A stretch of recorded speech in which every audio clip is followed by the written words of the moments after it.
Now, one of your first angles that you worked in ECW was getting to work with Shane Douglas. Tell me about how you guys got paired up, and what was it like working together?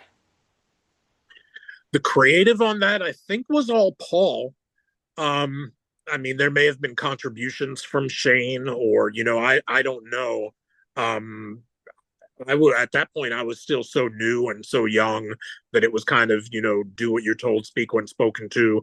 At least that's the way I always treated it as a non wrestler, not to get any heat. So I wasn't making a whole lot of suggestions. I was writing my own stuff, but I wasn't really, here and there, few and far between, I'd make a suggestion. But I think when I was working with Shane, not yet so much. Um, yeah, we it was, Paul put it together.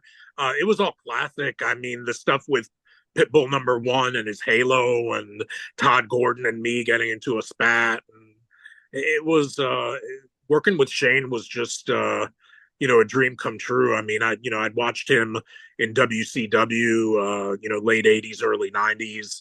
I was, a tape trader in 1990 when he was on the WWF shows at MSG, and I was even familiar with his work, obviously going back to Bill Watts territory.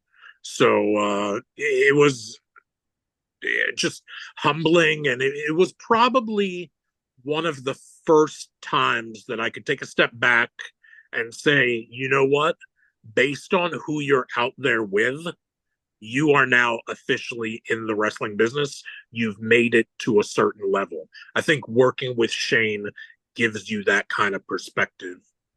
Yeah, definitely, it's good to be with people that have been around for a long time that are veterans and know how to uh, kind of guide the new talent along, the new guys along to lift them up. And I think that Shane definitely is one of those guys that was able to help get the new guys catapulted to success. And do you feel? I know you spent most of your time in ECW as a heel.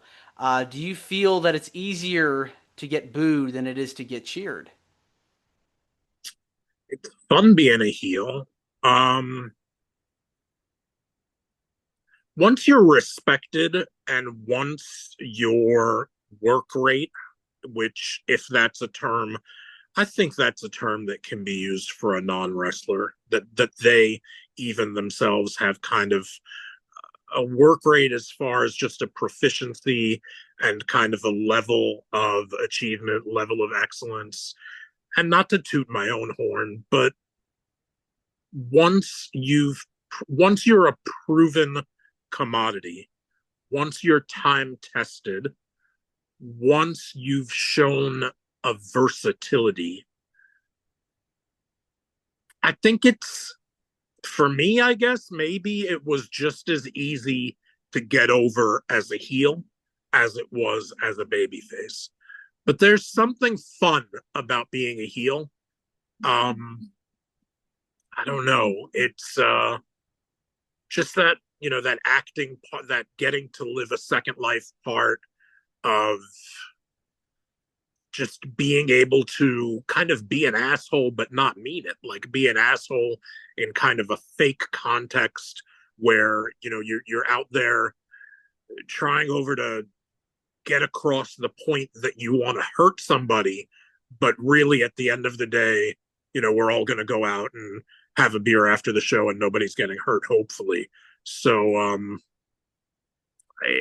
there's just, I've always loved being a heel, but I just love performing. I just love the challenge of performing. I just love tapping into that elevated, escalated version of me, where you're out there and you're on display and you're being evaluated and you're being judged and you're being seen, you're being appreciated, you're being, just all of it. It's just there. It's a challenge, and there's a certain kind of intensity to it, and it's I'm sure it's the same kind of I love gambling. and there's a certain level of dopamine that you get when you win a bet, and performing is similar but different. There's a different but still kind of a level of dopamine that you get, and it's better than any kind of drug or substance. It's just a natural emotional kind of physiological psychological kind of burst that you get. And so I'm still out there performing now, and I love it. I mean, I hope I don't see an end in sight. Now, you were known to also cut some really intense promos, of course, during your time in ECW. Did you come up with those yourself?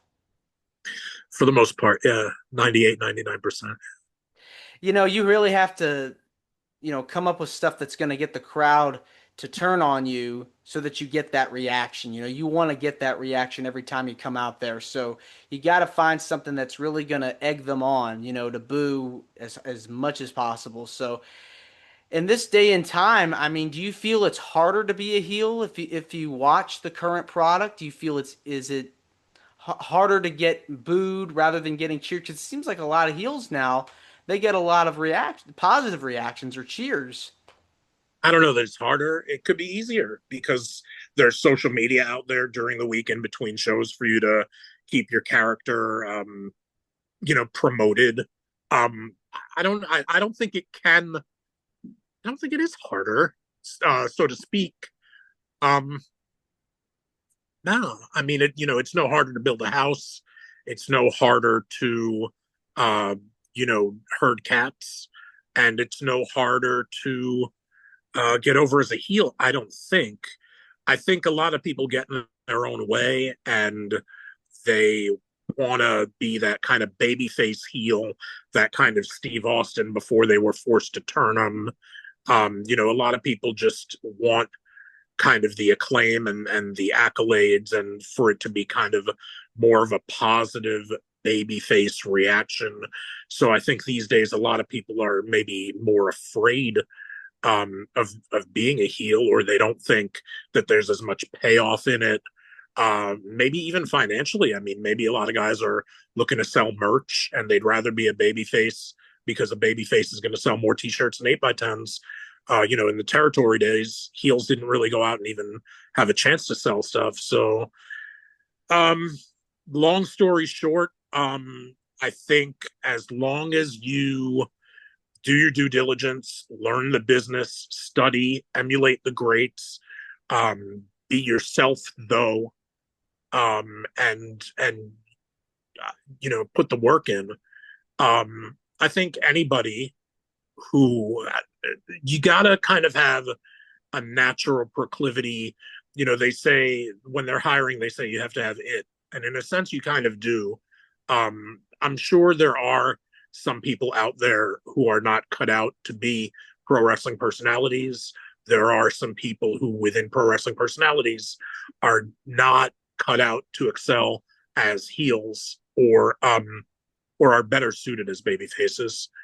But I think the same kind of person that would have had it in them 25 years ago to be a good heel, I think they have every opportunity and then some to be a good heel now. To you, what makes such a good heel? You have so first you have to check all of the boxes that make you a great wrestling personality in general. You have to be great at doing it heel or babyface first, and that is to tap into psychology, to have good uh, intonation, intent, to connect and communicate with people on a level that is going to set something off in their mind to where they can relate to you in the way that people relate to heels, which is they have that kind of general dislike, disdain. Gosh, I hope nobody thinks I'm like this person. This person's awful, vile, reprehensible. Um, you have to be able to, and you've got to be different, you've got to be unique, and you've got to be special. You've got to be a good wrestling personality. You can't just be that that person across the street that is kind of just a person, doesn't seem to have any purpose in the moment, is just sitting on a bench, not looking particularly pensive, not looking particularly anything, nondescript, and just sometimes people aren't even that way. But to us, we're so busy that somebody kind of grabs our eye, but there's no reason to hone in and focus on them. So we don't. You can't come across that way. You have to come across as a character in a movie. You have to come across as box office relevant. You have to come across as somebody who people would want to get to know, be friendly with, um, have a drink with, that kind of thing. So to be a great heel, you have to kind of just be on a certain level, um, where you're just completely different. You're just out in, I was saying before that Johnny Valiant, Luscious Johnny V, that I have a greater appreciation for his work now than I did back in the day. If you listen to his promos, just like Randy Savage, like he's in outer space. Like he's not a real person. Like he's like, you're not gonna get on the B9 bus and sit down next to Luscious Johnny Valiant. You wouldn't, because he he travels through different universes and realms and galaxies. He's on a different super highway. That's just how he governed himself. That's just how he carried himself, and that's just how he spoke.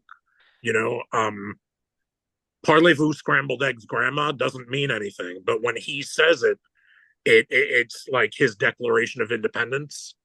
And so you have to be a good heel, you have to psychologically make a wrestling fan who bought a ticket to a show suspend disbelief and believe that you are almost parallel to being a human being. Almost, you don't walk in the same circles, you don't eat at the same restaurants that they do. You are just this kind of character. It's I guess TNT was always about drama and USA was always about characters. And there's a reason for both of those. You have to make people feel, and you have to act as a special entity, and you have to be a unique character.